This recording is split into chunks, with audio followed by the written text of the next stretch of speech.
Very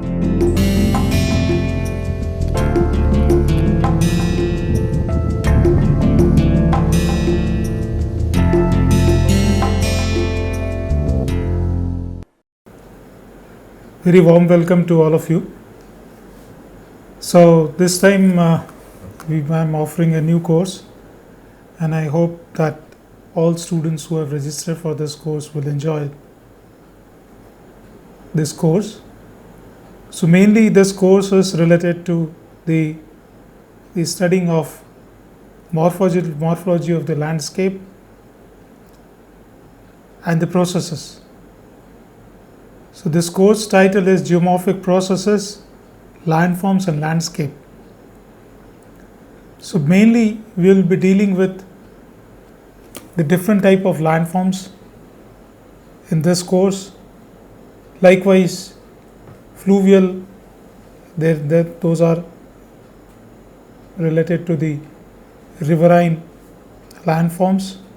Then aeolian landforms, mainly the landforms which we see in desert, glacial landforms in the glacial areas or the higher altitude regions, and how the landscape got sculptured on the Earth's surface. So this will also include the internal and external processes to some extent. We will also discuss about the plate tectonics, which definitely talks about the internal processes, and so on. So let's broadly see the course content, what we are going to cover in this particular course. So geomorphology and its scope. So how the geomorphology will be helpful in understanding the overall processes and the landscape evolution, we'll talk in this. And what are the different type of geomorphic processes, that also we'll talk or discuss during the course as we go further in this course. Then, as I told, that different processes which are responsible for sculpturing different landforms. So we need to have a detailed study of systematic landscape study, or we can say that systematic study of the landscapes. Then we will also look at the historical approach. Now the historical approach, basically we talk in terms of the landscape evolution, that how the landscape evolved since several decades, or maybe in 1,000 years or more than that.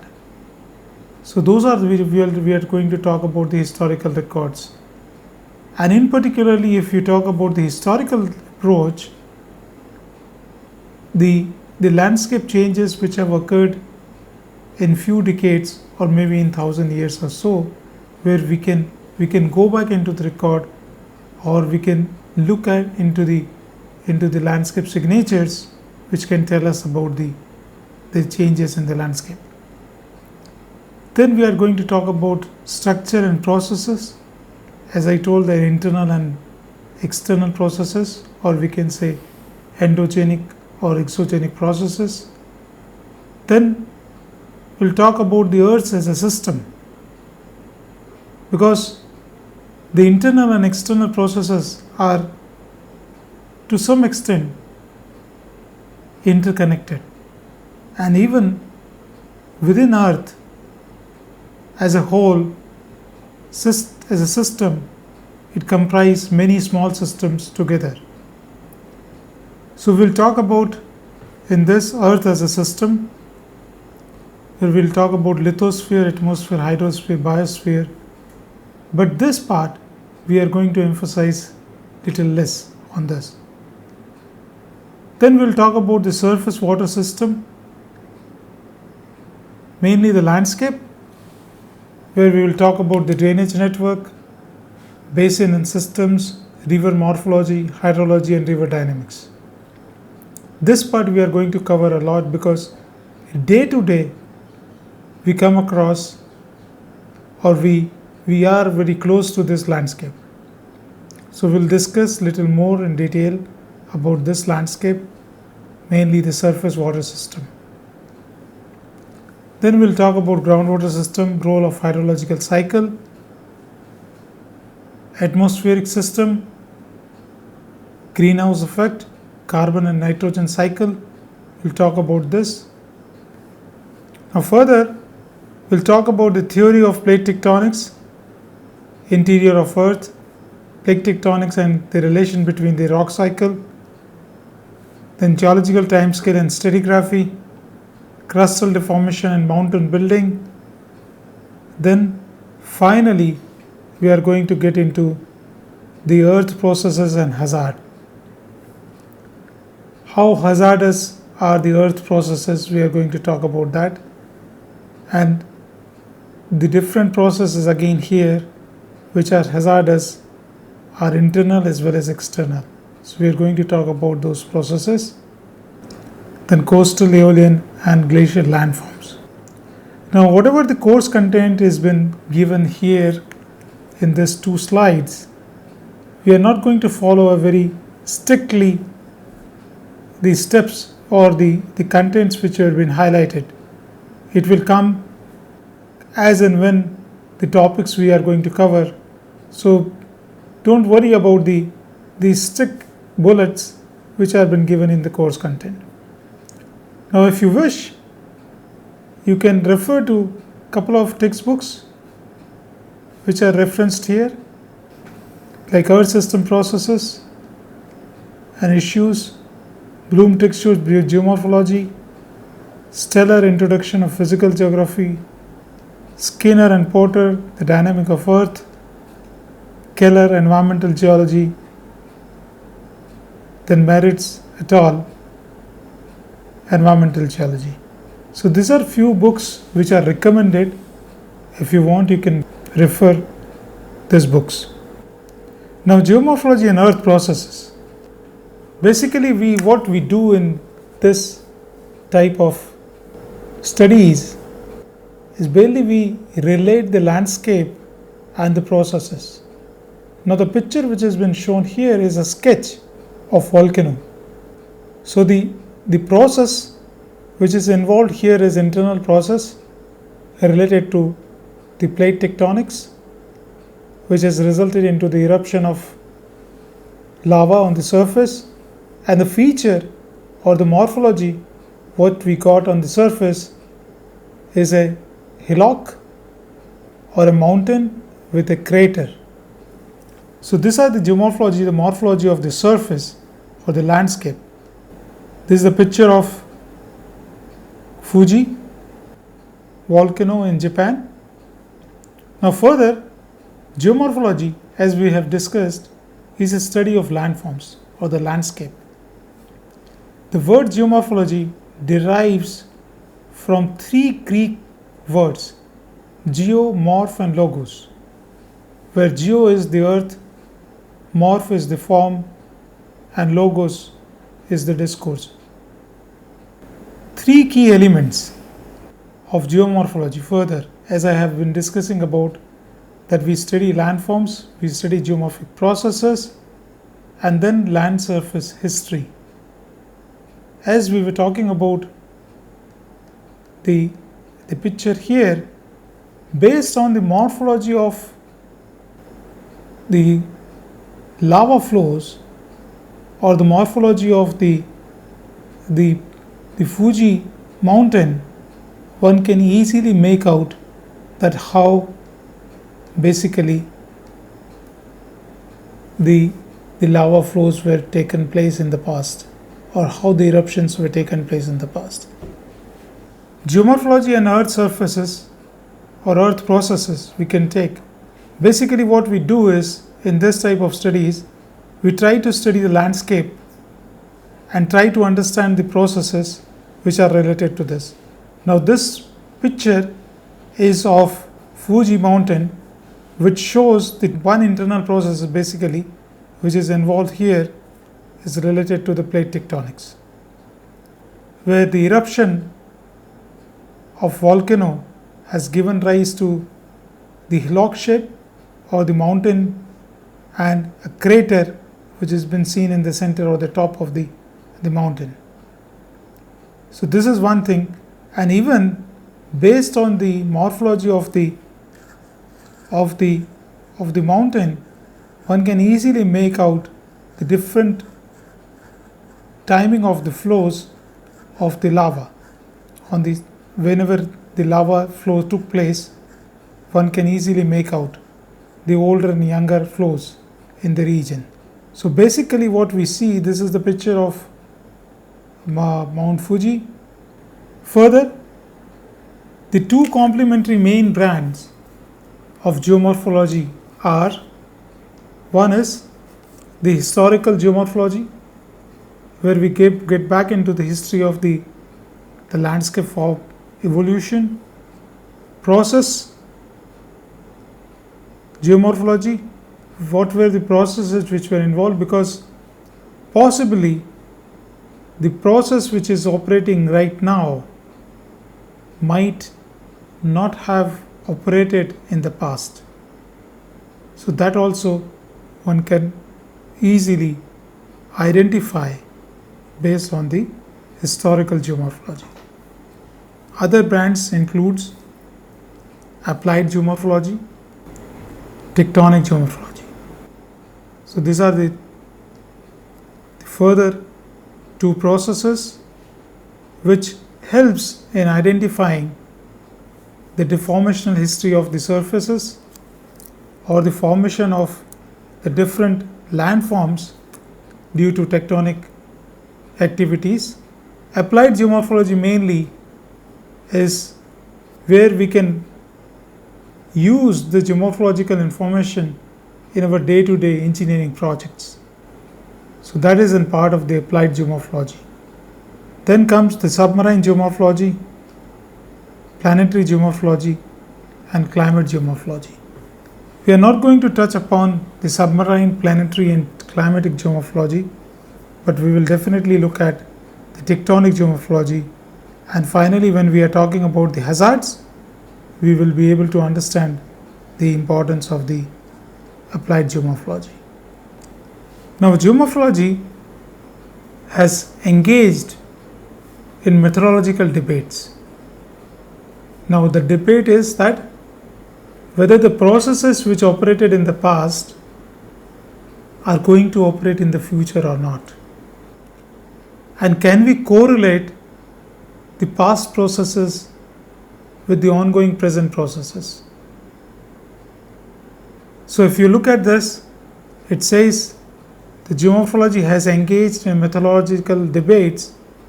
We consider that the present is the key to the past. So what we do here is that we see the processes which are operating today will also help us in understanding the processes which operated in the past. Because nobody was present there. Only during the historical time people were there, and if the historical chronicles talks about the processes which were operated in the past during the historic times, we can judge it. But processes which were operated maybe 10,000, 5,000 years back, where very less record was available or very less record is available right now, we can look at the present process which are going on and try to understand the processes which operated in the past. So that's how it comes. The present is the key to the past. And it further, the rate of Earth surface processes and operating further, as we were talking about the present is the key to the past, the rate of Earth surface processes are operating in same pattern under same environmental condition. So this is particularly the debate which is going on or engaged in the methodology of the geomorphology. So we say that okay, fine, present is the key to the past, and we also consider that the Earth processes which are operating today have operated in the past also under the same environmental conditions. So basically we study the Earth processes such as earthquakes, volcanism, glacier, stream flow, and rock formations. So these are the processes. If you study and try to understand the process which are operated at present or during the recent past, you can get back into the history of all these processes. You can even judge the signature of the recent earthquakes which are preserved or which are available on the landforms can be seen or identified as a signature in the form of the landforms or even the signature in the stratigraphic sections. Even same as the volcanoes, same as the glacial, stream flows, fluvial landforms we can identify, and the rock formation also. Now, we have been talking about the basically the identification of the landforms and importance of the landforms, which we study and try to understand the processes which are operated to sculpture these landforms. Now, the picture which has been shown here is from the frontal hills of Himalaya. Those are shivaliks, and this is on one of the river which flows across the folded mountain chain of Himalayas, the Chakki river, and the section which I am showing is the left bank of Chakki river, and the river can be seen in the front over here, and you can see the folded mountains at the backdrop, and in the foreground you see a flat channel flowing and the section or the cliff which shows the folded beds of rocks. Now, when we basically go into the field, we try to map all what we see in terms of the landforms and try to understand the processes. So, as I was talking about the volcano, Fuji mountain, so looking at the Fuji mountain, you can talk about the landforms or the landscape, like you have mountain, you have crater, and the process which has been operated to develop that hill or the hillock or the mountain is basically the volcanic eruption and tectonic deformation related to plate tectonics. So plate motions and the collision between the two plates basically has resulted into the deformation which we see on the left bank of Chakki river or in Himalayas basically. So what we did was can be seen here basically is the folded rocks which I have sketched basically over here. So you can see the folded rocks which have been shown as a folds, and at the backdrop you see in hills. Okay, so this whole sketch was been prepared which talks about the tectonic deformation signatures of the ongoing deformation between the two plates, Eurasian plate and the Indian plate, and the frontalmost deformed mountain chain. So landform and landscape, and then second is along the cliff we also come across some signatures which are indicative of past fluvial activities. So again this talk about the processes. So one can easily make out the landforms, and based on the sediment records one can also talk about the processes. So here one can argue that what we see is the sediment records in the cliff, but this sediment record indicate that they were deposited under a particular process, and this process is related to fluvial activity. Even one can talk about whether the process was calm or it was turbulent. So here what you see is basically a small channel, or we can say the channel trough. So indicating that the previous channel flowed across this one. So now next, first look at the planet Earth. If you take an overall sense, then let us go back into the history or at the time of the birth of the Earth or before that. So what were the processes which were involved? So of course there is a hypothesis, but this hypothesis we all believe is that the Big Bang, which came up at around 12 billion years ago. This explosion produced atomic particles that later formed galaxies, stars and planet. Then second one was the supernova, which was at around 7 billion years back. And then finally, what we see is the origin of solar system at around 4.6 billion years ago. And that is the time when the Earth was born. Now, if you look at the spiral figure here, it shows the period, the epoch and the era.